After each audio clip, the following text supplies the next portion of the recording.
हमारे साथ मौजूद है बाबा रामदेव आज पटना में। बाबा, आज आप आए पटना में, तरह तरह के राजनीतिक सवाल हैं आपसे, उस पर चर्चा करेंगे देश हित में।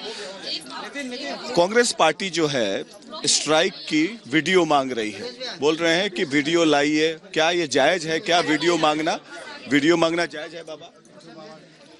देखो, अभी एयर स्ट्राइक के बाद आतंकवादियों के खिलाफ और आतंकियों के जो सरपरस्त हैं, उनको पनाह देने वाले हैं, उनके खिलाफ अभी कार्रवाई चल रही है। इसलिए पहले भी जो सर्जिकल स्ट्राइक हुई थी उसके सबूत सरकार ने दिए, अभी एयर स्ट्राइक हुई है इसके भी सबूत दे देंगे। अभी तो कार्यक्रम चल रहा है, अभी कार्रवाई बंद नहीं हुई है। लेकिन एक गैंग है, पूरा एक गिरोह है जो देश के साथ धोखा करना, गद्दारी करना, देश की खिलाफ बगावत करना ही जिनका धर्म है। कौन है वो गिरोह? वो तो सारा ऐसा देखो, देश के लोग सारे देख रहे हैं ना। कौन है वो गिरोह? ट्विटर के ऊपर, टीवी चैनलों पर उन सब के बयान चल रहे हैं। तो उन लोगों को सोचना चाहिए कि जब देश की सुरक्षा की बात आए तब देश को एक होना चाहिए, नहीं तो पाकिस्तान से लेकर के दुनिया में जो हमारी विरोधी ताकतें हैं उनको हम पर हंसने का, हमारी मजाक बनाने का, देश को नीचा दिखाने का मौका मिलता है। ये देश हित में कांग्रेस पार्टी बाबा ये कहती है कि ये एक्सीडेंट था, ये हादसा था जो पुलवामा में हुआ, जो 40 हमारे सीआरपीएफ के जवान मारे गए। वो बोलती है कि एक्सीडेंट था। तो क्या इसको एक्सीडेंट माना जाए और उसके बाद जवाब भी नहीं दिया जाए? देखिए, विशुद्ध रूप से आतंकवादी हमला था। एक्सीडेंट में इंजरी हो सकती है, किसी के हाथ पैर टूट सकते हैं, कोई सामान्य दुर्घटना हो सकती है। 40 जवानों की शहादत को एक्सीडेंट करना ये बहुत ही दुर्भाग्यपूर्ण और एक तरह से देश के साथ ही गद्दारी करने वाले लोग। भाजपा जिस पीडीपी के साथ सरकार में थी जम्मू कश्मीर में, उस पीडीपी की नेता महबूबा मुफ्ती जय हिंद कहने से भी उनको परहेज होता है। साथ साथ अफजल गुरु को भी वो बोलती हैं कि उनके साथ न्याय नहीं हुआ। देखो, भारत माता की जय, वंदे मातरम, अब जय हिंद और हिंदुस्तान जिंदाबाद, ये सारे देशभक्ति का जज्बा जिनसे पैदा होता है। लोग अपने मातृभूमि के प्रति अपने भावनाओं को अभिव्यक्ति देने के लिए कोई शब्द आज तक नारी ढूंढे। मुझे तो लगता है या तो सारी राजनीतिक पार्टियों को मिलकर तय कर लेना चाहिए, एक सर्वदलीय बैठक बुला लो और तय कर लो कि भाई अपने देश के लोगों को यही नारा बोलना है। आखिर इस हिंदुस्तान में कोई अपने मातृभूमि के प्रति अपना गौरव अभिव्यक्त करने के लिए यदि उसके ऊपर भी लोग आपत्ति उठाएंगे तो मुझे लगता है कि फिर उनको इस वतन से मोहब्बत नहीं है। भाजपा ने गलती किया पीडीपी के साथ सरकार में जाके, फिर तब तो उनको पश्चाताप करना चाहिए या नहीं करना चाहिए भाजपा को? देखो भाई, भाजपा को पश्चाताप करना चाहिए। देखो, भाजपा को पश्चाताप हुआ इसीलिए तो उससे फिर अलग हो गए ना। तो गलती किया उन्होंने, तो भाई वो तो उन्होंने स्वीकार कर लिया ना, उससे गठबंधन तोड़। प्रधानमंत्री जी बाबा ये कहते हैं कि अब घर में घुसकर आतंकवादियों को मारेंगे।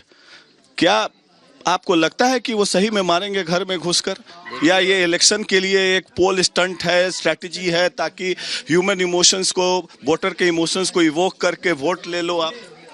देखो, आत्मरक्षा करने का अधिकार सभी राष्ट्रों को है और ये जो अंतर्राष्ट्रीय कानून बने हुए हैं, इंटरनेशनल कोर्ट ऑफ जस्टिस बना हुआ है और ये किसी भी देश का मौलिक अधिकार है। जब अमेरिका जो है अफगानिस्तान में आकर के और पाकिस्तान में आकर के तालिबानियों को और ओसामा बिन लादेन को मार सकता है, तो हिंदुस्तान भी आतंकवादियों को और आतंकवादियों को जो पनाह देने वाले हैं उनको उनके घर में घुस के जाकर के, माने दूसरे देशों की सरजमी पर भी जाकर के मार सकता है। ये उसका अधिकार है और मोदी जी ऐसा करेंगे, हमें विश्वास है। आपको लगता नहीं, लेकिन सबसे बड़ी बात यह है बाबा कि ये रेटोरिक बन गया है। ये चुनाव का समय है। आप 4.5 साल सो रहे थे क्या? अरे भाई, पुलवामा को 4.5 साल पहले थोड़ी हुआ ना। उसके बीच में भी तनावपूर्ण माहौल था। देखो, देश चुनाव से, राजनीति से, राजनीतिक हार जीत से, वोट बैंक से बड़ा है।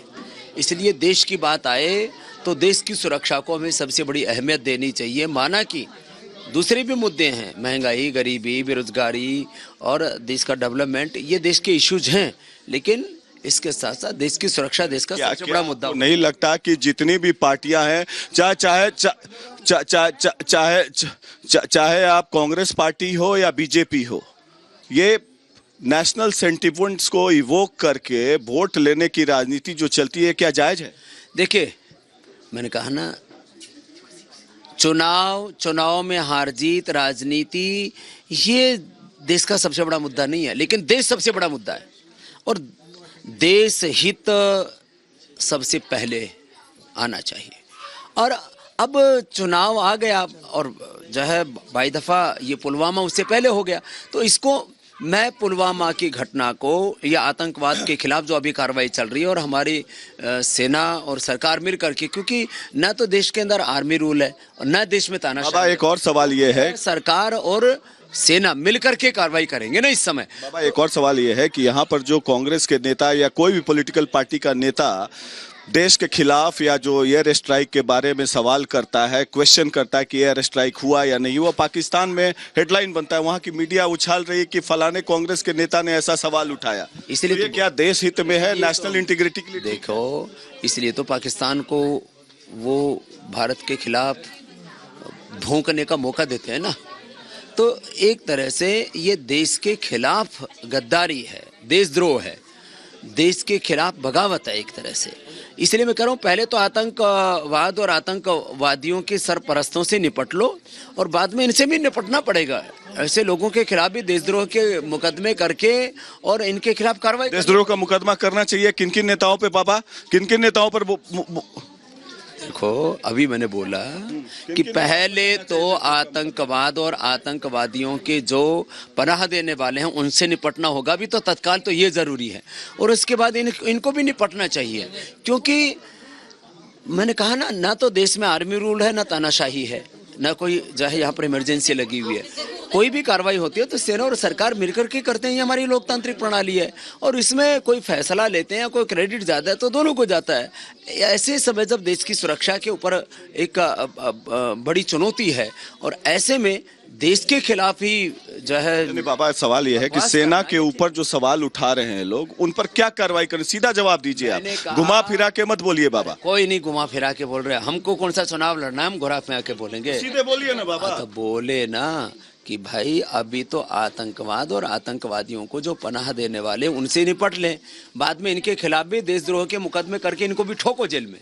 आपको क्या लगता है नरेंद्र मोदी सीरियस हैं इस सब चीज को लेके? सीरियस है। आप ही एक व्यक्ति थे जो 15 लाख रुपया लाने की बात करते थे, काला धन की बात करते थे, क्या आपका वादा पूरा हुआ बाबा? देखो, अभी मैंने कहा काला धन, भ्रष्टाचार, महंगाई, बेरोजगारी, गरीबी, देश का डेवलपमेंट, ये बड़े मुद्दे हैं।